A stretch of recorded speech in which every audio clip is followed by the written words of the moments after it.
Berarti kita motor cuma bisa sampai di sini nih bang? Sampai sini. Kenapa nggak bisa masuk? Ini nggak bisa lagi Nyangkut. ini. Kalau Kalau Motor nyangkut. ini. Nah. Berarti kita motor cuma bisa sampai di sini. sampai sini. Kemudian lanjut jalan kaki. Oke, Masih berapa jauh ke dalam? sekitar 2 jam. 2 jam. Apa yang dirasain apa? Batuk Oh, satu, oh. duanya sempit penyauan. Sempit bernafas, Heeh. sesak ya, Iya. sesak. Kalau ada puskesmas di sini senang kan? Ya senang lah. Kenapa? Agak senang berobat mudah.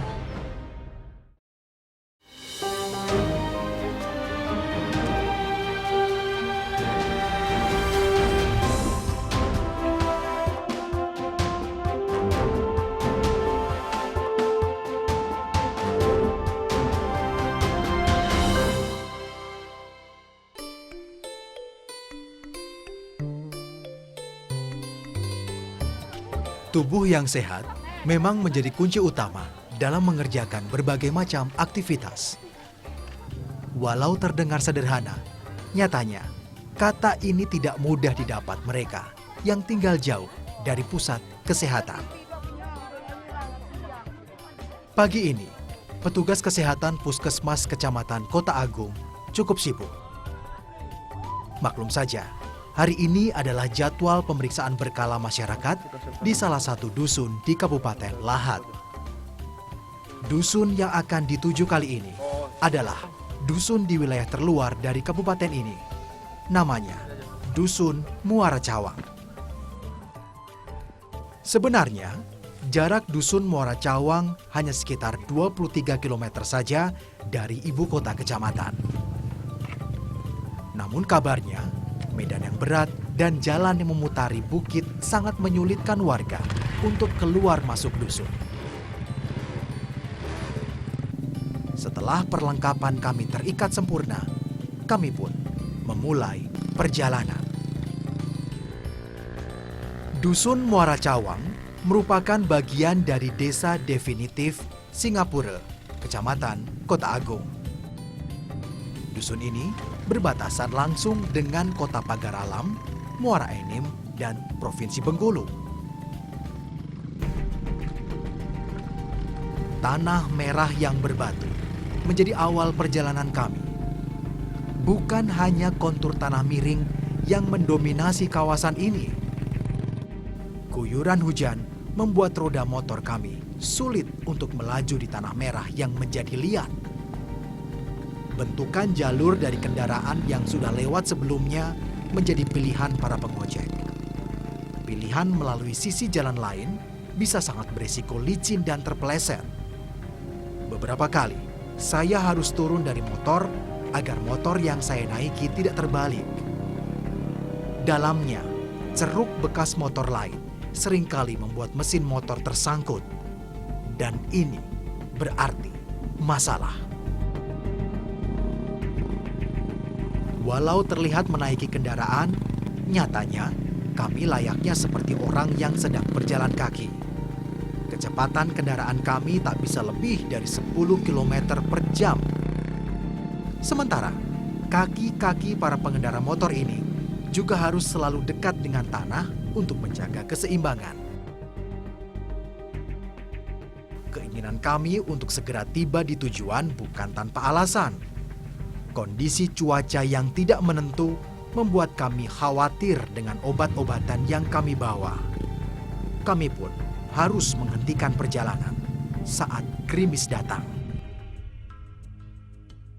Setelah menempuh perjalanan selama 3 jam, langkah tim kami harus terhenti karena para pengojek tidak berani mengambil resiko untuk melanjutkan perjalanan menggunakan motor.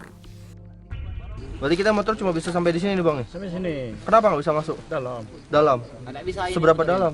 Dalam sekitar berapa senti itu. Ini nggak bisa lagi nyangkut. ini. Yang kurus ini. Kalau Motor nyangkut. ini nah. Kalau punya aku tuh udah. Oh, Iya. itu berlumpur semua seperti ini? Lumpur. Lumpur. Berarti kita motor cuma bisa sampai di sini, Sampai sini. kemudian lanjut jalan kaki. Oke. Masih berapa jauh ke dalam? Sekitar 2 jam lah. 2 jam. Tidak mudah berjalan di atas tanah yang basah akibat guyuran hujan. Tanah yang licin membuat kami harus berhati-hati mengatur langkah agar tidak tergelincir. Seperti inilah tantangan petugas kesehatan yang harus masuk pelosok Sumatera Selatan. Berapa waktu sekali sih biasanya? Biasanya ini sebulan sekali biasanya kesini kan kami ke daerah sini, daerah dalam nih. Itu memang sudah ada jadwalnya atau Sudah bang, ada kasus-kasus tertentu atau bagaimana? enggak, sudah ada jadwal gitu, Sudah ada jadwalnya sebulan sekali ya? sebulan sekali. Perjalanan panjang membuat kami lapar dan kelelahan. Kami memutuskan beristirahat sejenak, mengisi tenaga untuk melanjutkan perjalanan.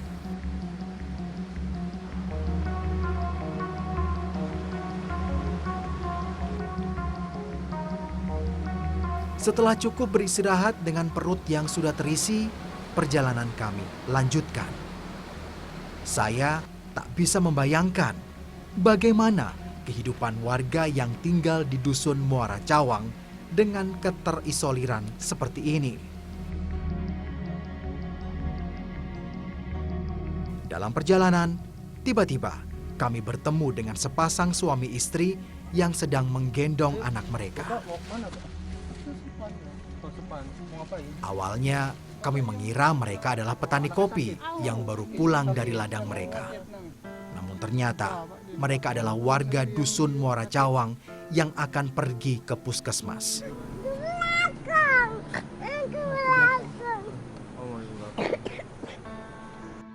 Kami menawarkan bantuan pemeriksaan agar mereka tak perlu jauh-jauh berjalan kaki hingga ke desa. Walau awalnya terlihat bingung dan canggung, namun akhirnya mereka bersedia anaknya kami periksa. Ini memang kalau anak sakit dibawa gendong seperti ini sampai ke depan? Bawa ke Serpah. Oh, selalu seperti itu kalau sakit? Cuaca yang tidak menentu membuat bocah 5 tahun ini menderita demam sejak 4 hari yang lalu. Dengan sedikit bantuan petugas kesehatan, keluarga ini tak perlu jauh ke desa. Nah ini 2 kali ya, 2 kali Semoga seperempat. saja obat yang diberikan bisa meringankan penyakit si anak.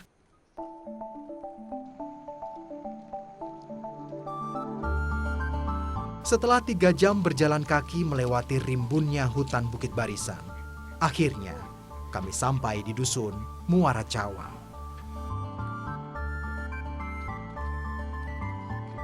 Kedatangan kami rupanya sudah dinanti ibu-ibu yang ada di dusun. Tanpa menunggu lama, rumah salah satu warga mendadak berubah menjadi balai pengobatan. Suasana pengobatan pun langsung ramai oleh warga yang ingin memeriksakan kesehatannya. Penduduk dusun Muara Cawang berasal dari daerah Semendo, Muara Enim. Menurut data terakhir dari pemerintah desa Singapura, ada hampir 73 kepala keluarga yang tinggal di dusun ini. Selain memeriksa kesehatan, kunjungan petugas kesehatan ke dusun kali ini sekaligus untuk memberikan peringatan waspada terhadap bahaya serangan nyamuk malaria. Kabupaten Lahat memang tercatat sebagai wilayah tertinggi penyebaran penyakit malaria.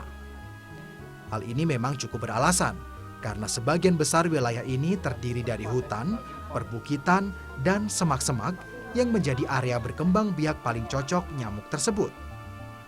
Selain bahaya perkembangan nyamuk malaria, sebagian besar warga dusun ini juga menderita ISPA atau infeksi saluran pernafasan akut.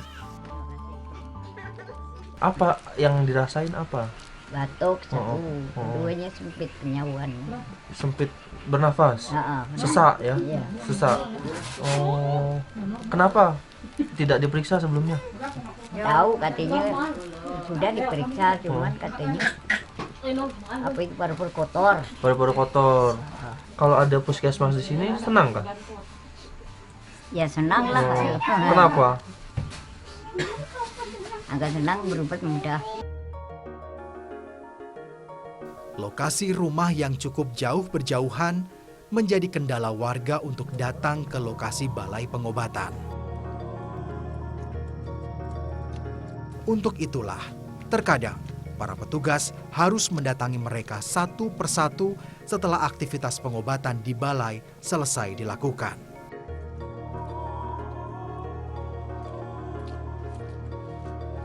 Keterbatasan biaya, buruknya infrastruktur dan cuaca selalu menjadi kendala utama warga yang tinggal di dusun ini. Tak jarang, bila ada anggota keluarga yang sakit, mereka harus menanti berhari-hari, bahkan berminggu-minggu untuk diperiksa. Selama ini udah dikasih obat apa aja adek ini? Dikasih obat, misalnya kalau kami ada obat tradisional di dusun kan, Oh, dikasih gitu. selasi sama gula batu penurun panas. Oh, racikan sendiri aja. Bukan racikan, itu beli dari warung itu. Oh, beli juga? Beli. Dikasih misalnya pacing itu obat tradisional kami dusun kan, penurun panas. Kalau obat yang ini nih nggak ada itu, cuma ke dokter itulah. Harus langsung ke dokter Iya. memang ya.